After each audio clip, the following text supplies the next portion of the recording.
भारत की पहली जन क्रांति संताल हूल के 167वें दिवस पर इस सभा में उपस्थित आप तमाम संघर्षशील साथियों को और जहां तक मेरी आवाज जा रही है वहां तक के तमाम साथियों को मैं अपनी तरफ से होल जोहार पेश करता हूं। होल जोहार। साथियों, जैसा कि आप जानते हैं कि अभी से कुछ देर पहले आदिवासी मूलवासी विकास मंच का प्रथम सम्मेलन भी आयोजित हुआ है और उस सम्मेलन से 31 सदस्यीय कमेटी निर्वाचित हुई है। मैं उन तमाम 31 सदस्यीय कमेटी के साथियों को बधाई देता हूं और उम्मीद करता हूं कि इस इलाके में वो आदिवासी मूलवासी की लड़ाई को, जल जंगल जमीन को बचाने की लड़ाई को, इस इलाके में हो रहे भ्रष्टाचार लूट के खिलाफ लड़ाई को नेतृत्व देंगे और उसको आगे बढ़ाएंगे। साथियों, जैसा कि आप जानते हैं, जैसा अभी उद्घाटन भाषण में साथी अर्जुन जी बता रहे थे कि आज ये हूल दिवस मनाने का क्या मतलब है, आखिर इस हूल दिवस का शुरुआत कहां से हुआ था। उन्होंने बहुत ही संक्षेप में, जो साथी यहां पर संथाली भाषा जानते हैं उन्होंने समझा होगा, उन्होंने बताया कि किस तरह से सिद्धू कान्हू, चांद भैरव, फूलो झानो के नेतृत्व में आज का जो साहेबगंज जिला है वहां के भोगनाडीह गांव में 30 जून 1855 को, यानी कि आज से 167 साल पहले भोगनाडीह में एक सभा का आयोजन किया गया, जिसमें लोगों का कहना है कि वहां पर लगभग 30,000 लोग जमा हुए। वो लोग किस लिए जमा हुए थे? वो लोग वहां पर, वो आदिवासी मूलवासी, उसमें सिर्फ आदिवासी ही नहीं थे, उसमें उस इलाके के दलित भी शामिल थे, उस इलाके के मुस्लिम भी शामिल थे और उस इलाके के जो मूलवासी थे वो भी शामिल थे, पहाड़िया जनजाति भी शामिल थे। वहां जुटने का मतलब था कि उस समय हमारे देश में अंग्रेजों का राज था और उसके साथ साथ उस इलाके में जमींदारों का राज था, उस इलाके में महाजनों का शोषण था, उस इलाके में सूदखोरों का शोषण था और उससे वहां की जनता पीड़ित थी, वहां की जनता व्यथित थी।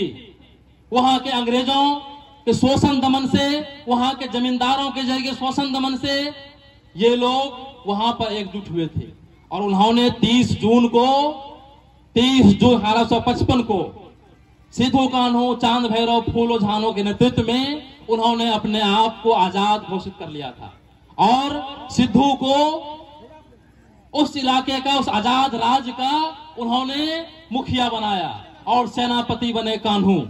उन्होंने एक सेना खड़ी की, उन्होंने कहा कि हम आजाद हैं, ये हमारे मुखिया हैं, ये हमारे सूबे के ठाकुर हैं और ये हमारे सेनापति हैं और अंग्रेज जमींदार हम तुम्हारे कानून को नहीं मानते हैं, तुम आ जाओ, हम लड़ लेंगे। और उसके बाद वहां पे लड़ाई शुरू हुई। एक तरफ तीर धनुष, भाला, बरछा, फरसा, कुल्हाड़ी, हसिया और दूसरी तरफ बंदूकें। लेकिन वो आदिवासियों का, वो मूलवासियों का लड़ाई का तेवर था कि एक तरफ तोप और बंदूक और राइफल के सामने भी आदिवासियों की तीर धनुष, भाला, बरछा, फरसा भारी पड़ गया था। अंग्रेजों की नींद हराम हो गई थी। वो लोग सोच रहे थे ये भारत में क्या हो गया।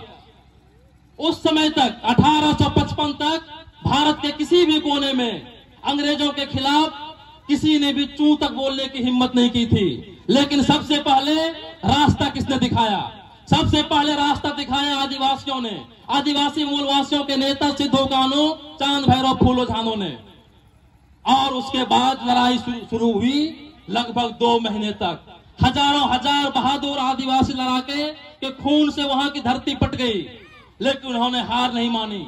अपने खून की अंतिम बूंद तक वो लड़ते रहे, जब तक कि उनकी सेना का एक भी सिपाही जीवित रहा। उन्होंने लड़ाई नहीं छोड़ी। अंततः 2-3 महीने के अंदर ही आप समझ सकते हैं कि कहां तीर धनुष और कहां राइफल, बंदूक और तोप, उसके सामने टिकना तो मुश्किल था। लेकिन लोगों का जोश था, लोगों में आजादी का जज्बा था, वो लड़े थे। और उसके बाद उसी को हम आज 167 साल बाद भी आज पूरे देश के लड़ाकू लोग उसको याद कर रहे हैं। आज भी हमारे देश के संघर्षशील लोगों के नायक हैं सिद्धू कान्हू, चांद भैरव, फूलो झानो। महिलाओं का नेतृत्व किया था उस समय। आदिवासी महिलाएं, दलित महिलाएं, मूलवासी महिलाएं भी लड़ी थी। उन लोगों ने भी अपने पुरुष साथियों के कंधे से कंधा मिलाकर लड़ाई लड़ी और उन्होंने भी अपने खून से अपनी धरती को पाट दिया था। दोस्तों, लड़ाई अमर होती है, शहीद अमर होते हैं। कहा जाता है कि शहीदों की चिताओं पर लगेंगे हर बरस मेले, यही तो उनको याद करने का दिन है। वो शहीद किस लिए हुए थे? आज 167 साल पहले जो उन्होंने लड़ाई लड़ी, जो वो हजारों हजार लोग शहीद हुए, अपना खून बहाया, किसके लिए बहाया? उन्होंने आजादी के लिए बहाया, उन्होंने अपना इज्जत, अधिकार, मान मर्यादा के लिए बहाया, उन्होंने अपनी महिलाओं की इज्जत बचाने के लिए बहाया। लेकिन क्या वास्तविक में आज 167 साल बाद भी जो सिद्धू कान्हू का सपना था, जो चांद भैरव का सपना था, जो फूलो झानो का सपना था, क्या वो सपना पूरा हो गया? क्या आज लोग आजाद हो गए हैं? क्या आज शोषण दमन खत्म हो गया है? क्या आज आदिवासियों की महिलाएं, मूलवासियों की महिलाओं पर दमन नहीं हो रहा है? क्या उनके ऊपर अत्याचार नहीं हो रहा है? 1947 में 15 अगस्त 1947 को हमारे देश से अंग्रेज जरूर चले गए, गोरे अंग्रेज चले गए, लेकिन उन्होंने यहाँ पर काले अंग्रेजों को, अपने जो उनके चमचे थे, उनके चाटुकार थे, उन काले अंग्रेजों को सत्ता सौंप दी थी। और आज हमारे देश में वही काले अंग्रेज शोषण कर रहे हैं, शासन कर रहे हैं। आज हमारे देश में भले हमारे बीच का प्रधानमंत्री बन जाए, मुख्यमंत्री बन जाए, राष्ट्रपति बन जाए, लेकिन वो सेवा किसकी कर रहा है? वो सेवा कर रहा है यहाँ के पूंजीपतियों की, वो सेवा कर रहा है यहाँ के जमींदारों का, वो सेवा कर रहा है यहाँ के सामंतों का। और ये पुलिस, थाना, आर्मी, सीआरपीएफ, कोर्ट कचहरी किसके लिए है? ये भी उन्हीं के लिए है, ये गरीबों के लिए नहीं है। क्या आज गरीबों को, आज आम आदिवासियों को, आज आम मूलवासियों को, आज हमारे देश के मुस्लिमों को क्या न्याय मिल पाता है? चाहे वो कोर्ट कचहरी हो, थाना हो, चाहे ये सरकार हो। आज जब हम हूल दिवस मना रहे हैं तो आप जानते हैं कि हमारे देश के अंदर हमारे देश का प्रधानमंत्री है, प्रधानमंत्री नरेंद्र मोदी। आज उन्होंने कहा कि अब जो नौकरियां होगी आर्मी के अंदर, वो नौकरी होगी 4 साल तक। 4 साल के बाद उनको कोई पेंशन नहीं मिलेगा, उनको कोई सुविधाएं नहीं मिलेंगी। लेकिन ये जब सांसद बनते हैं, विधायक बनते हैं, तो इनका जो पेंशन है वो जीवन भर चलता है। जो लोग मेहनत कर रहे थे, रोज सुबह सुबह उठ के जो आपके बाल बच्चे दौड़ रहे थे कि हम आर्मी में जाएंगे, हमारी जिंदगी खुशहाल होगी, उन्होंने क्या किया? उन लोगों ने आत्महत्या करना शुरू कर दिया है। क्योंकि 4 साल की नौकरी 17 से 21 साल तक, उसके बाद वो कहां जाएंगे? उनका भविष्य कहां जाएगा? आज हमारे देश के अंदर महंगाई चरम पर है, आप सभी लोग जानते हैं। चाहे डीजल हो, पेट्रोल हो, आप तमाम माँ बहनें खाना बनाती हैं, सरसों तेल लाती हैं, चीनी से चाय बनाती हैं। आप देखिए महंगाई कहां है। क्या आज जिस चीज के लिए हमारे पुरखों ने अपना खून बहाया, क्या इसी दिन के लिए बहाया था कि हमारे लोग ये 200 रुपया किलो तेल खरीदेंगे, हमारे लोग थाना जाएंगे तो उनको दुत्कार दिया जाएगा? आप तमाम लोग जानते हैं कि जब कोई पूंजीपति, जब कोई नेता थाना जाता है तो वहां पे किस तरह से उनकी आवभगत होती है। लेकिन जब हमारे गरीब लोग, चाहे वो आदिवासी हो, दलित हो या कोई भी हो जो गरीब है, अगर वो थाना जाते हैं उनको दूर से भगा दिया जाता है, दूर ही बैठने कहा जाता है। अगर उनका सही भी एफआईआर करने की बात हो, सही भी एफआईआर करने की बात हो, तो उनका एफआईआर दर्ज नहीं होता है। तो दोस्तों, हम यही कहना चाहते हैं कि आज जो पूरे देश के अंदर जो सरकार चल रही है, या हमारे देश के अंदर जो व्यवस्था है, जो न्यायपालिका है, कार्यपालिका है, ये तमाम लोग किनके पक्ष में खड़ी है, आज ये समझने की जरूरत है। और आज अगर हम हूल दिवस मना रहे हैं, अगर हम आज सिद्धू कान्हू, चांद भैरव, फूलो झानो को याद कर रहे हैं, तो इसको याद करने का मतलब ही है कि हम उनकी कुर्बानी को याद कर रहे हैं, हम उनके रास्ते पर चलना चाहते हैं। और जो उनका सपना था सिद्धू कान्हू का, चांद भैरव का, फूलो झानो का, उनके सपना को पूरा करना चाहते हैं। साथियों, आप जानते हैं कि हमारे राज्य के अंदर जो सरकार है वो हेमंत सोरेन की सरकार है। यहाँ के मुख्यमंत्री हेमंत सोरेन हैं और वो आदिवासी हैं। वो कहते हैं कि हम आदिवासियों की सेवा कर रहे हैं इस कुर्सी पर बैठ के, लेकिन आप जानते हैं इसी झारखंड के अंदर 2019 से पहले जो सरकार थी भाजपा की, रघुवर दास की सरकार, और उससे पहले भी जितनी भी सरकारें आई हमारे राज्य के अंदर में, वो तमाम लोगों ने जो यहाँ पे आदिवासी दलित विरोधी नीतियों को बनाया, जो गरीब विरोधी नीतियों को बनाया, उन्हीं नीतियों को इस हेमंत सोरेन ने भी जारी रखा हुआ है। आज पूरे झारखंड के अंदर आज आदिवासियों को माओवादी के नाम पर जेल के अंदर में बंद किया जा रहा है। आज आदिवासियों को माओवादी बताकर फर्जी एनकाउंटर में मार दिया जा रहा है। आज पूरे झारखंड को सैन्य छावनी में तब्दील करने की प्रक्रिया चल रही है। मैं आज से 2 दिन पहले ही अखबार को पढ़ रहा था। यहाँ के डीजीपी है नीरज सिन्हा, उन्होंने कहा कि हम झारखंड के अंदर पारसनाथ के इलाके में, कोल्हान के इलाके में, बूढ़ा पहाड़ के इलाके में और भी सीआरपीएफ कैंप को बनाएंगे। ये सीआरपीएफ कैंप है किसके लिए? ये सीआरपीएफ कैंप किनके लिए है?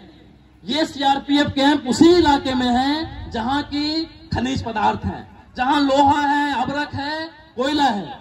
और ये सीआरपीएफ कैंप लगाए जाते हैं, ये इसलिए लगाए जाते हैं कि कल के दिन में जब वहां पे खनन कंपनियां आएंगी, जब आदिवासियों की जमीन छीन ली जाएंगी और जब कोई आदिवासी उसके खिलाफ में प्रतिरोध करेगा तो उसे गोलियों से भून देने के लिए ये सीआरपीएफ कैंप को लगाया जा रहा है। साथियों, आप जानते हैं कि आज पूरे झारखंड के अंदर में, जेल के अंदर में सबसे अधिक जेल के अंदर में कौन बंद है? वो आदिवासी समुदाय है। और हमारे राज्य का मुख्यमंत्री कहता है कि हम आदिवासियों के हित के लिए बने हैं। आज यहाँ की जमीनों को औने पौने दाम में बांटा जा रहा है। दोस्तों, आप तमाम लोग जानते हैं कि आज से कुछ दिनों के बाद हमारे देश के अंदर राष्ट्रपति का चुनाव होने वाला है और पूर्ण संभावना है कि एक आदिवासी ही राष्ट्रपति बनेंगे, यानी कि द्रौपदी मुर्मू। लेकिन कुर्सी पे आदिवासी है कि मुस्लिम है कि दलित है, वो मायने नहीं रखता है। मायने ये रखता है कि उनका विचार क्या है। द्रौपदी मुर्मू का विचार क्या है? द्रौपदी मुर्मू उड़ीसा की रहने वाली है। वो वहां पे विधायक थी, मंत्री थी, झारखंड में 6 साल तक राज्यपाल रही। उनके शासन में वो भाजपा की नेता रही हैं। उनके शासन में झारखंड के अंदर में सबसे अधिक आदिवासियों पर अत्याचार हुए। CNTSPT एक्ट में संशोधन की कोशिश हुई, यहाँ पे 10 बार फायरिंग हुई, कई आदिवासियों को माओवादी कह के मार डाला गया। लेकिन उस समय वो द्रौपदी मुर्मू चूं तक नहीं बोली थी। तो आज पूरे देश के अंदर में अगर सबसे टारगेट पे कोई समुदाय है तो वो है आदिवासी। क्यों? क्योंकि आदिवासियों के पास है जमीन और उस जमीन के अंदर है खनिज पदार्थ। इसीलिए आज राष्ट्रपति के कुर्सी पर एक रबर स्टैंप को बैठा के, द्रौपदी मुर्मू को बैठा के वो दिखाना चाहती है हमारी सरकार कि नहीं, हम आदिवासी हितैषी हैं। वो आदिवासियों को बताना चाहेगी तो देखो हम आपके कितना हित चाहते हैं कि आपके समुदाय के लोगों को हमने राष्ट्रपति कुर्सी बैठाया है। दोस्तों, मैं कहना चाहता हूँ ये जो साजिश है सरकार की, इससे आपको इस साजिश को समझने की जरूरत है और इस साजिश के खिलाफ में खड़ा होने की जरूरत है। और आज जो आदिवासियों के ऊपर जुल्म अत्याचार हो रहा है और उसके जो उस जुल्म अत्याचार के खिलाफ लड़ने के जो सबसे बड़े हीरो हैं हमारे सामने, वो है सिद्धू कान्हू, चांद भैरव, और जो नायिका है वो है फूलो झानो। तो हमको उन लोगों को आदर्श मानते हुए उनके सपने की लड़ाई को पूरा करने के लिए, एक शोषण विहीन समाज की स्थापना की लड़ाई को पूरा करने के लिए हमें आगे आना चाहिए। तभी इस हूल दिवस को मनाने का कोई मतलब मकसद होगा, नहीं तो उसका कोई मकसद नहीं है। तो दोस्तों, हम इसी आशा और उम्मीद के साथ कि आप सिद्धू कान्हू, चांद भैरव, फूलो झानो के दिखाए हुए रास्ते पर चलेंगे और एक शोषण विहीन समाज की स्थापना की लड़ाई में आप जी जान से जुटेंगे। इसी के साथ मैं अपनी बात को समाप्त करता हूं। इनकलाब जिंदाबाद। सिद्धू कान्हू, चांद भैरव, फूलो झानो को हुल जोहार।